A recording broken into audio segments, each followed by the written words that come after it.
وقفے کے بعد آپ کی خدمت میں دوبارہ حاضر ہیں اپنی ٹرانسمیشن احسار ہے رمضان میں دوبارہ خوش آمدید کہتے ہیں۔ ناظرین، نبی کریم صلی اللہ علیہ وآلہ وسلم نے فرمایا، دعا کے سوا کوئی چیز تقدیر کے فیصلے کو نہیں بدل سکتی، اللہ اکبر اللہ اور نیکی کے سوا کوئی چیز عمر کو نہیں بڑھا سکتی، اور اس کے ساتھ ساتھ صدقے کے سوا کوئی چیز مصیبت کو نہیں ٹال سکتی۔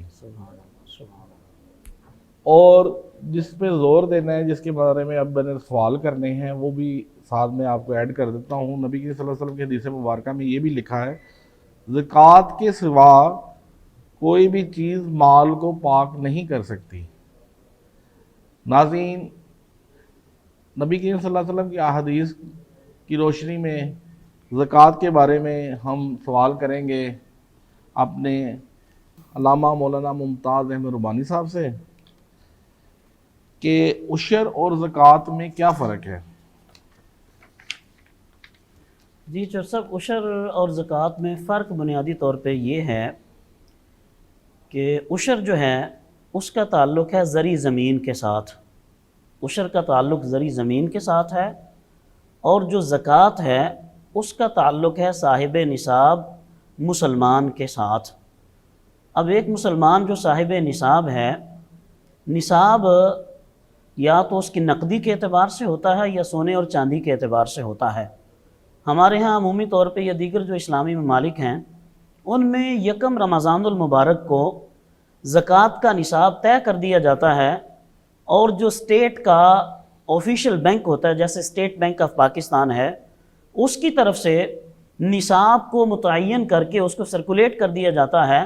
بینکس کو اور تمام مالیاتی اداروں کو بتا دیا جاتا ہے کہ اس سال جس بندے کے پاس اتنی رقم ہے وہ صاحب نصاب ہے۔ تو جو مسلمان عاقل و بالغ ہو اور وہ صاحب نصاب ہو، صاحب حیثیت ہو، اس کے اوپر زکوٰۃ فرض ہے۔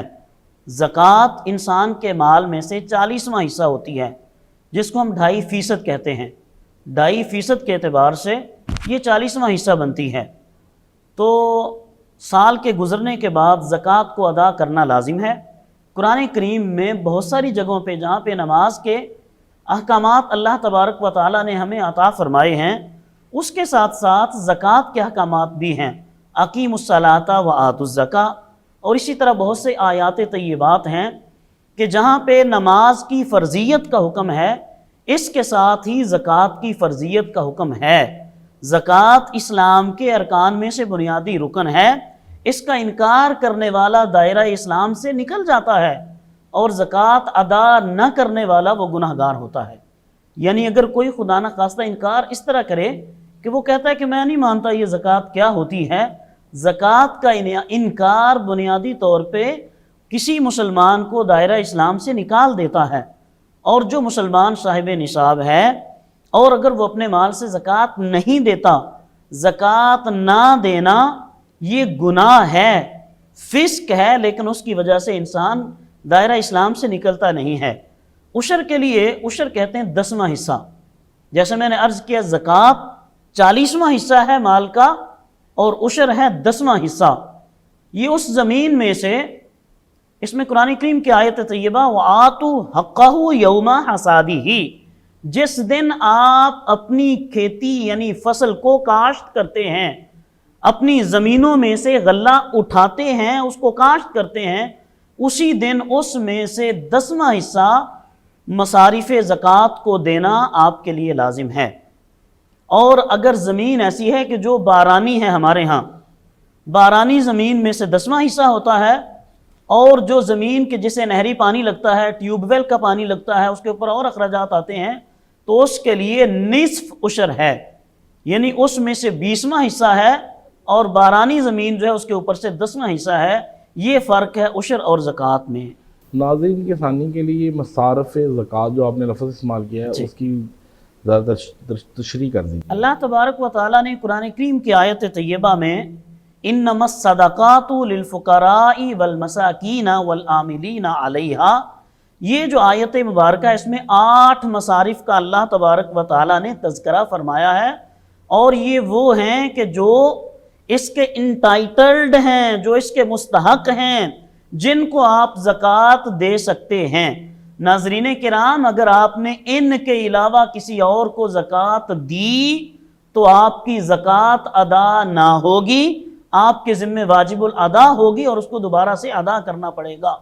تو اس لیے زکوٰۃ ادا کرنے سے پہلے آپ اس بات کو انشور کریں، اس بات کی تحقیق کریں کہ جس کو آپ زکوٰۃ دے رہے ہیں کیا وہ زکوٰۃ کا مستحق ہے، وہ مصارف زکوٰۃ میں فال کرتا ہے یہ نہیں کرتا۔ اگر تو وہ مصارف زکوٰۃ میں آتا ہے، وہ غریب ہے، وہ فقیر ہے، وہ مسکین ہے، وہ مسافر ہے، وہ ابن السبیل ہے، وہ غلام ہے، وہ قرضے کے نیچے دبا ہوا ہے، وہ کوئی ایسا ہے کہ جس کا کوئی آسرا اور سہارا نہیں ہے، یہ چیزیں آپ کو انشور کرنا ضروری ہے۔ اگر آپ ان کو دے کے بغیر ہر مانگنے والے کو آپ دے دیں گے تو آپ کی زکوٰۃ ادا نہیں ہوگی۔ اب تو لوگوں نے یہ پروفیشن بنا لیا ہے، جو اصل مستحق ہیں زکوٰۃ کے وہ تو بیچارے چھپے بیٹھے ہیں، ان تک تو انسان کو خود پہنچ کے تلاش کر کے ان کو دینی چاہیے، جبکہ جن کے اوپر زکوٰۃ نہیں لگتی، جنہوں نے اپنا پیشہ بنا لیا ہے، پروفیشنل بیگرز جو ہیں وہ گھروں گھروں میں جا کر مانگتے پھرتے ہیں، ایسے لوگوں کی حوصلہ شکنی کرنی چاہیے، ان کو زکوٰۃ نہیں دینی چاہیے۔ جی سر۔ ناظرین، بہت اعلیٰ انداز میں حضرت صاحب بیان فرما رہے تھے۔ مجھے امید ہے کہ آپ کو اس بارے میں کافی آپ کے علم میں اضافہ ہوگا زکوٰۃ کے بارے میں۔ ایک سوال جو رہ گیا وہ بھی میں کرتا جاتا ہوں، زکوٰۃ ادا نہ کرنے والوں کے لیے اتنی زیادہ وعیدیں کیوں آئی ہیں؟ اللہ اکبر کبیرہ۔ جی چور صاحب، آپ نے بہت اہم سوال کیا ہے۔ ہمارے ہاں آج کل اس کو اگنور کر دیتے ہیں، ہم یہ سمجھتے ہیں کہ شاید اس کی کوئی اتنی اہمیت نہیں ہے۔ ناظرین کرام، یہ بڑا سخت حکم ہے۔ قرآن کریم میں اللہ تبارک و تعالیٰ نے جا بجا اس کی وعیدیں بیان فرمائی ہیں۔ اللہ کریم کا ارشاد مبارک ہے کہ یہ جو لوگ اپنا مال جمع کر کے رکھتے ہیں اس میں سے زکوٰۃ نہیں دیتے، فَتُقْوَى بِهَا جِبَاهُهُمْ، قیامت کے دن کیا ہوگا؟ ان کے مالوں کو آگ میں تپا کر ان کی پیشانیوں کو اس سے داغا جائے گا، وَجِبَاهُهُمْ، اور ان کی پسلیوں کو، پہلوؤں کو ان کے مال کے ساتھ داغا جائے گا، اور پھر ان کی پشتوں کے اوپر وہ مال گرم کر کے لگایا جائے گا۔ اللہ کریم کا ارشاد مبارک ہے، پھر کہا جائے گا فَذُوقُوا هَذَا مَا كَنَزْتُمْ، یہ جو تم اپنا خزانہ چھپا چھپا کے رکھتے تھے یہ وہی ہے، اب چکھو اس کا مزہ۔ تو احباب ذی وقار، اس میں اللہ تبارک و تعالیٰ نے سخت وعیدیں بیان فرمائی ہیں۔ حضور نبی رحمت صلی اللہ تعالی علیہ وبارک وسلم، آپ نے بھی اپنے فرامین میں زکوٰۃ ادا نہ کرنے والوں کے بارے میں، حتیٰ کہ آپ تو بخوبی جانتے ہیں سیدنا صدیق اکبر رضی اللہ تعالیٰ عنہ کے زمانہ مبارک میں بعض لوگ ایسے تھے کہ جو منکرین زکوٰۃ تھے، زکوٰۃ دینے سے انکار کر دیا تھا۔ تو بعض صحابہ کرام علیہم رضوان نے جناب سیدنا صدیق اکبر رضی اللہ تعالیٰ عنہ کی خدمت میں عرض کیا کہ ایسا کریں کہ ان کو فار دا ٹائم بینگ آپ چھوڑ دیں۔ تو آپ نے ارشاد فرمایا، نہیں، مجھے اللہ کی قسم، میں جب تک جو بندہ رسول اللہ صلی اللہ علیہ وسلم کے زمانہ مبارک میں اپنی بکری کی رسی بھی زکوٰۃ کے طور پہ دیتا تھا، جب تک میں اس سے وصول نہ کر لوں میں چین سے نہیں بیٹھوں گا۔ تو اتنا سینسٹیو ایشو ہے، اتنا اہم ایشو ہے، ناظرین اکرام، اسے ہمیں اگنور نہیں کرنا چاہیے۔ ناظرین، علامہ ممتاز احمد ربانی صاحب بڑے خوبصورت انداز سے، شائستگی کے ساتھ آپ کو زکوٰۃ کے متعلق سوالات کے جوابات سمجھا رہے تھے۔ مجھے امید ہے کہ آپ اسی طرح سوالات کا سلسلہ جاری رکھیں گے، ہمیں بھیجتے رہیں گے تاکہ ہم اپنے علماء کرام سے اس کے مستند جواب آپ تک پہنچا سکیں۔ ناظرین، پروگرام کے اختتام سے پہلے نعت رسول مقبول شامل کرتے ہیں۔ میں دعوت دیتا ہوں نعت رسول مقبول کے لیے حافظ مبشر علی قادری صاحب سے۔ نہیں ہے کوئی دنیا میں ہمارا یا رسول اللہ، ہمارا یا رسول اللہ، نہیں ہے کوئی دنیا میں ہمارا یا رسول اللہ، ہمارا یا رسول اللہ ہمیں تو آپ ہی کا ہے سہارا یا رسول اللہ سہارا یا رسول اللہ تڑپتا ہے یہ دل میرا ترستی ہے بہت آنکھیں تڑپتا ہے یہ دل میرا ترستی ہے بہت آنکھیں بھلا لو اب مدینے میں خدا را یا رسول اللہ خدا را یا رسول اللہ نہیں ہے کوئی دنیا میں ہمارا یا رسول اللہ ہمارا یا رسول اللہ خدا جب تم سے فرمائے کہ لاؤ اپنی امت کو خدا جب تم سے فرمائے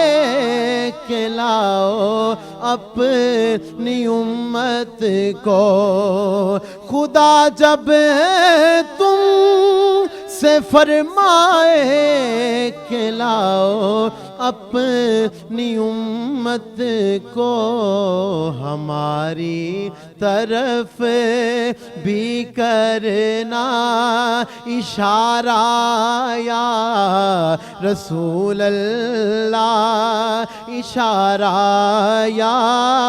رسول اللہ نہیں ہے کوئی دنیا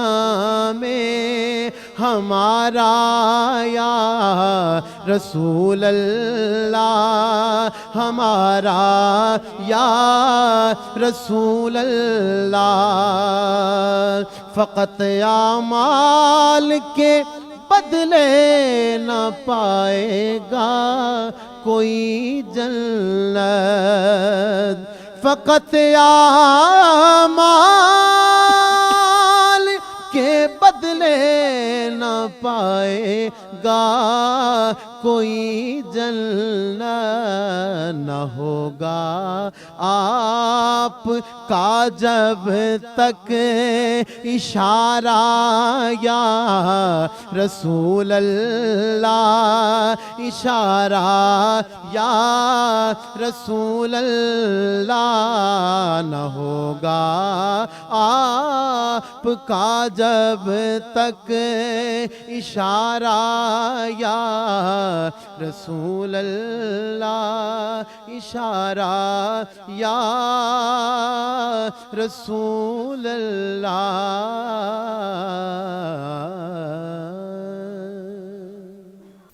جی سبحان اللہ ماشاءاللہ خدا جب تم سے فرمائے گا کہ لاؤ اپنی امت کو خدا تم سے جب فرمائے گا کہ لاؤ اپنی امت کو ہماری طرف بھی کرنا اشارہ یا رسول اللہ